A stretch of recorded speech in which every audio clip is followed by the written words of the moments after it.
Today we will discuss about the refraction on curved surfaces. We are having two types of curved surfaces. Those are convex and concave. We already know about what is refraction. What is refraction? When a light ray travels from one medium to another medium, at interface it bends. Why it bends? Due to the change in its velocity, it bends.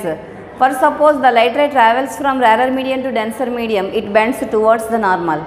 When light ray travels from denser medium to rarer medium, it bends away from the normal. For curved surfaces, how it forms, let us see. See, this is the principal axis and this is a curved surface. We are taking light rays from here, means we take the convex surface.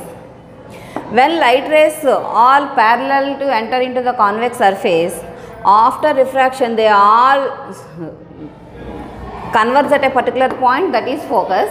But here if you observe, this is the center of curvature. Center of curvature means the curved surface which is part of the sphere. Curved surface is a part of a sphere. That center of that sphere is called the center of curvature. At any point from the curved surface to the center of curvature acts as a normal. If you take any point, this is normal.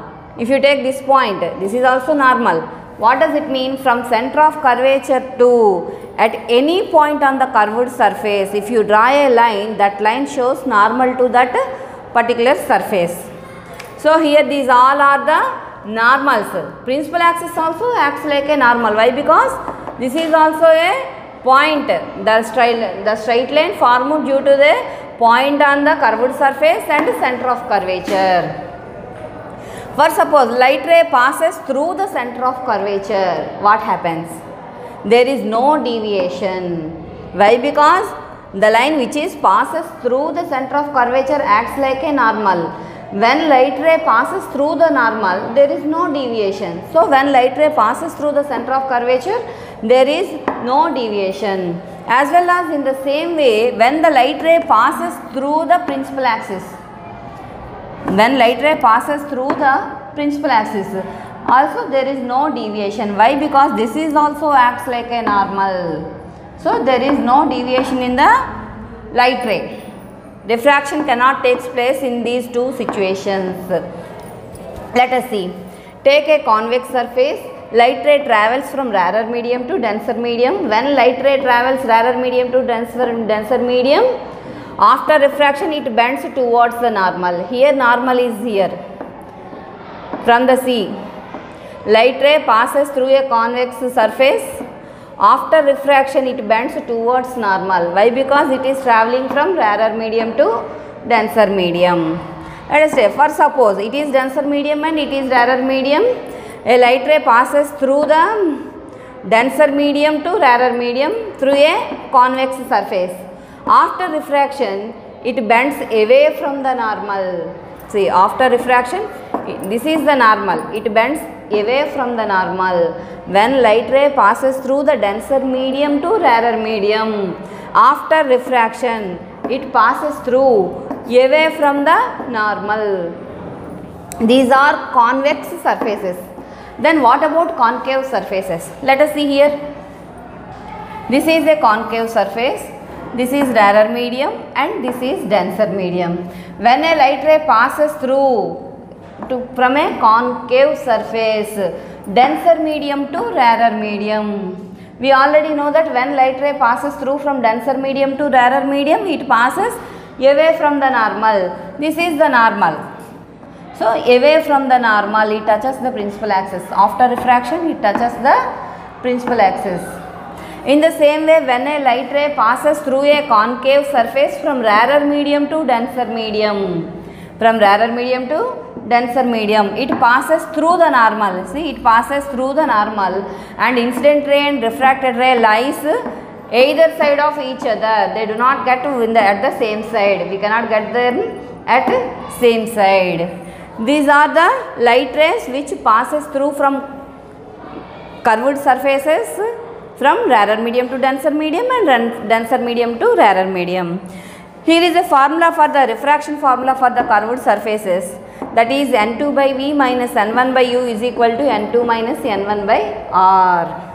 Here v means the image distance, u means the object distance, and r be the radius of curvature. That means the distance between the center of curvature to the optic center. This is called optic center. Means the midpoint of the curved surface.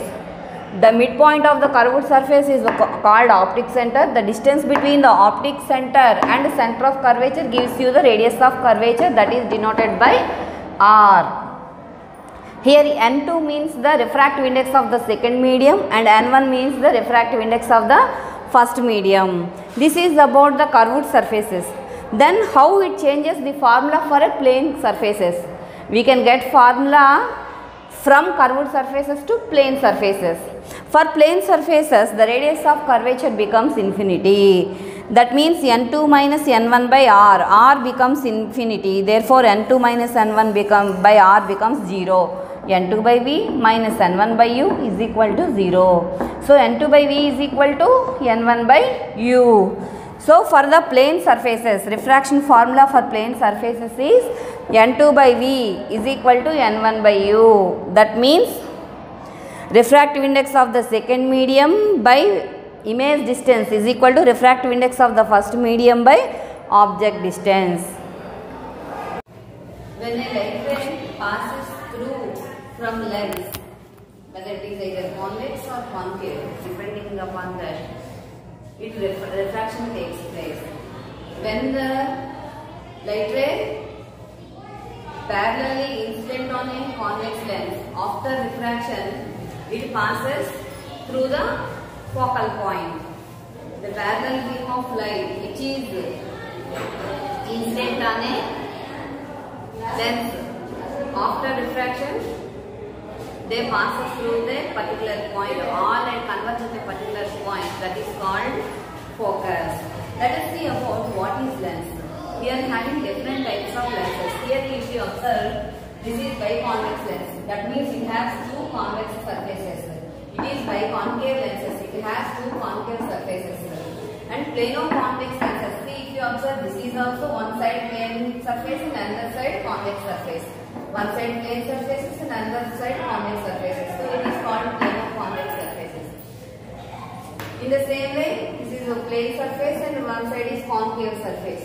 This is a plane surface and another side is concave surface. So this is called plano-concave lenses.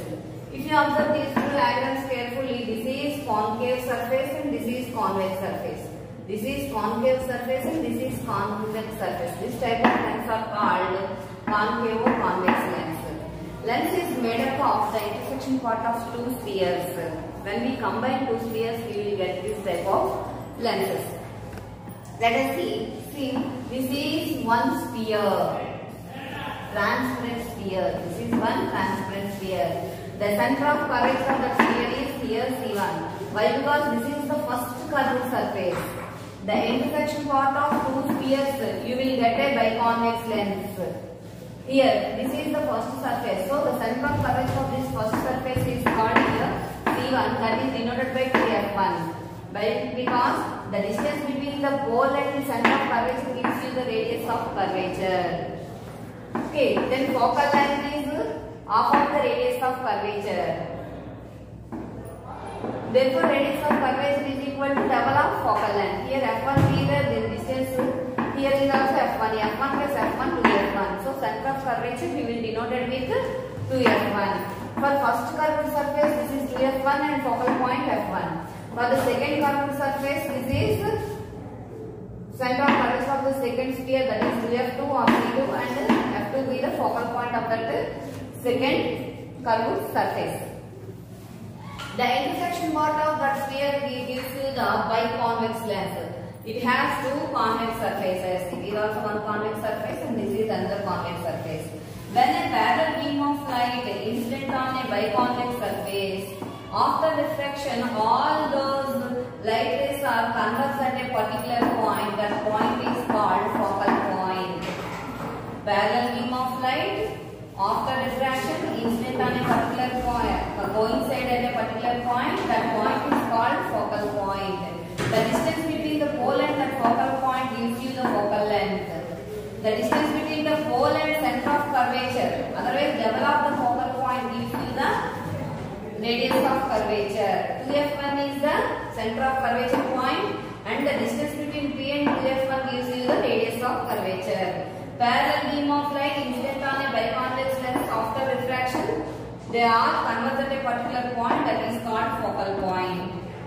This is focal point. In the same way, the parallel beam of light incident on a biconvex lens, but the thickness of these lenses are, this is biconvex lens and this is biconcave lens. The thickness is very less. That's why we will consider only one curved surface. Actually, it has two curved surfaces. In these two surfaces also refraction takes place. But the thickness is, we consider that the thickness is very less, negligible for counting. That's why we can take as only one curved surface. In the same manner, for biconcave lens also, the parallel beam of light incident on that one, after refraction they diverge, the light rays diverge. If you extend that divergent beam of light, they all, it seems to be they are coming from a particular point, from a source of light, that is called focal point of that concave surface. Focal point of that concave surface. For biconvex lens, these parallel beam of light are in one side, you can get focal point and the other side. But you will get, when parallel beam of light incident on that one, you will get focal point on the same side for concave surfaces. See, when the thickness is very less, we consider it as a straight line. Parallel beam of light incident on a biconvex lens. Why we will show this biconvex lens as here? If you observe carefully, biconvex lens we will see. When you extend and touch these both two end points, then you will get a convex lens.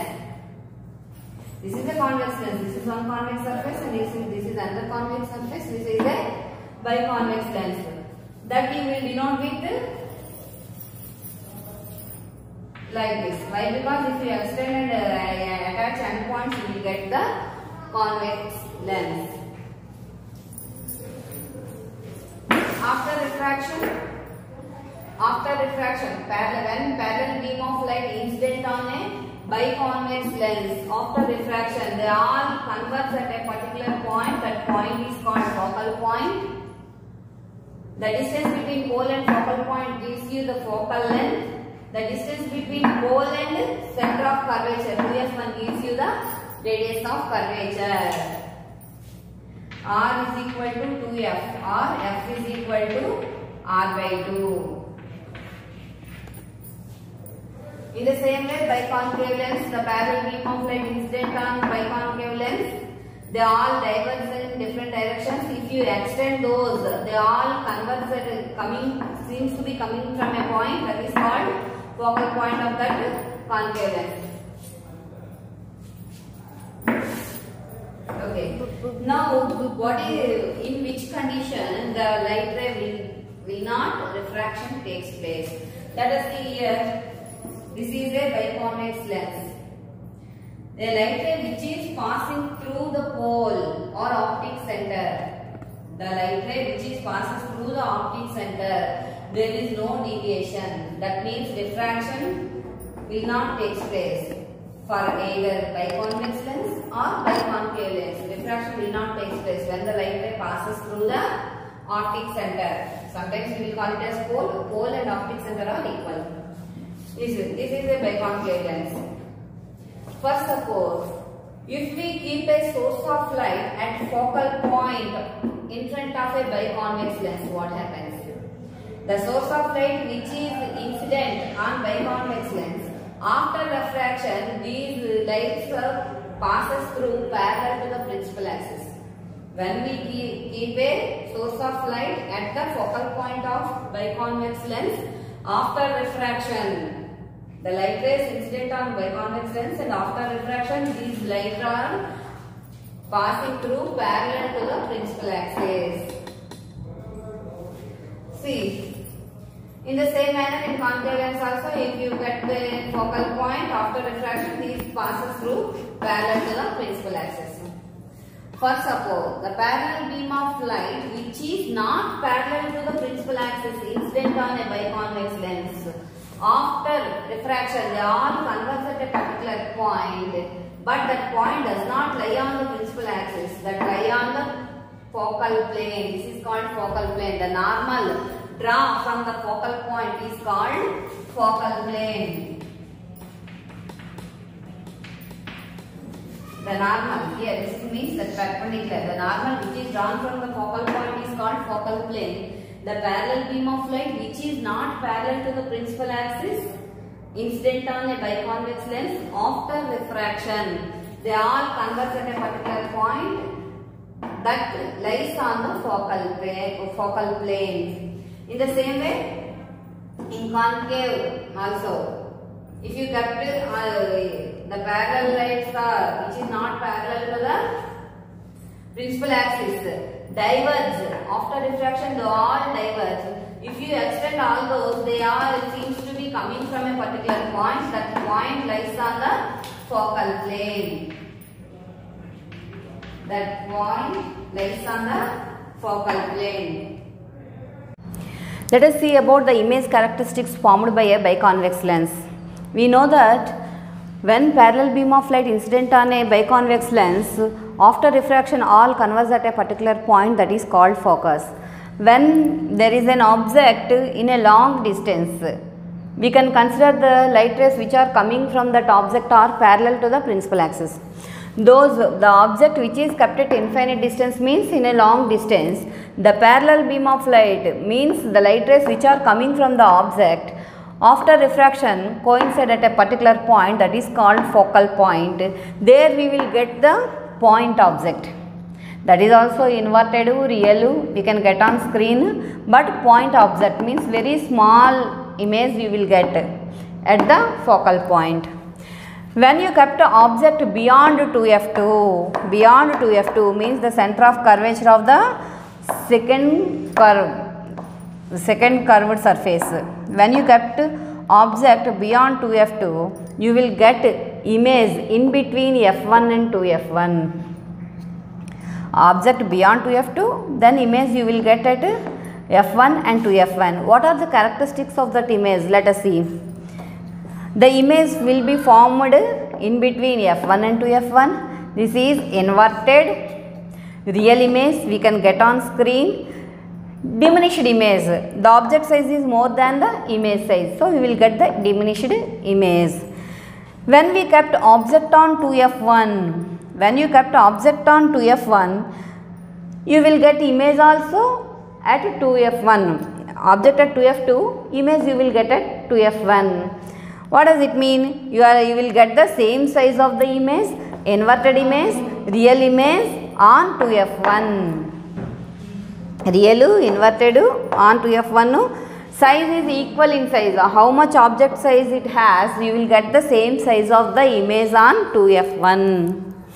When we kept object in between 2f2 and f2, 2f2 and f2, in between 2f2 and f2 if we kept object, see the parallel light passes through the focal.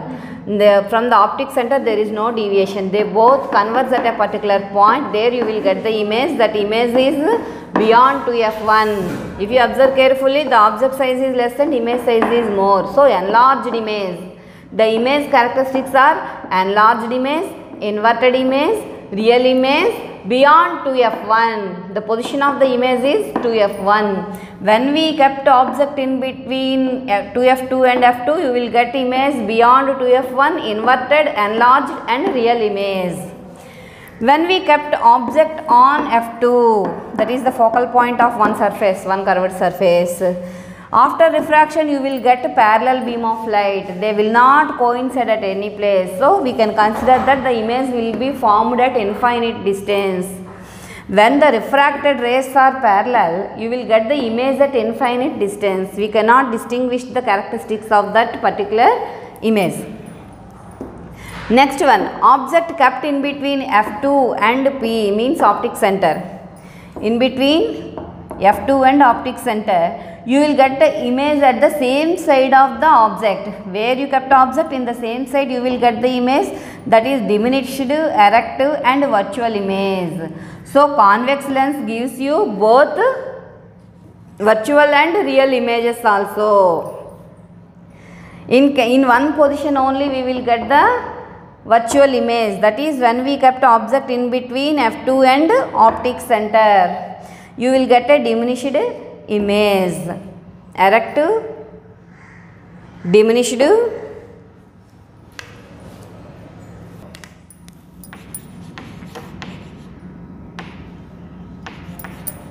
image. Object size is more than, image size is more than object size, so you will get magnified image. See, you get divergent beam of light, the parallel light passes through the focal point. The light ray from the optic center goes straight, there is no deviation. If you extend these divergent light rays, what happens, they both converge at a particular point, there you will get the image. So that is erect image, virtual image, magnified image. So image characteristics when we kept object in between optic center and F2 is magnified, erect and virtual image. We can see directly this image, but we cannot get on screen. We cannot get this image on screen. Next, image characteristics of a biconcave lens. If you use biconcave lens, wherever you kept, either beyond 2f1 or on 2f1 or in between f1 and 2f1 or in f1 you will not get any image, in between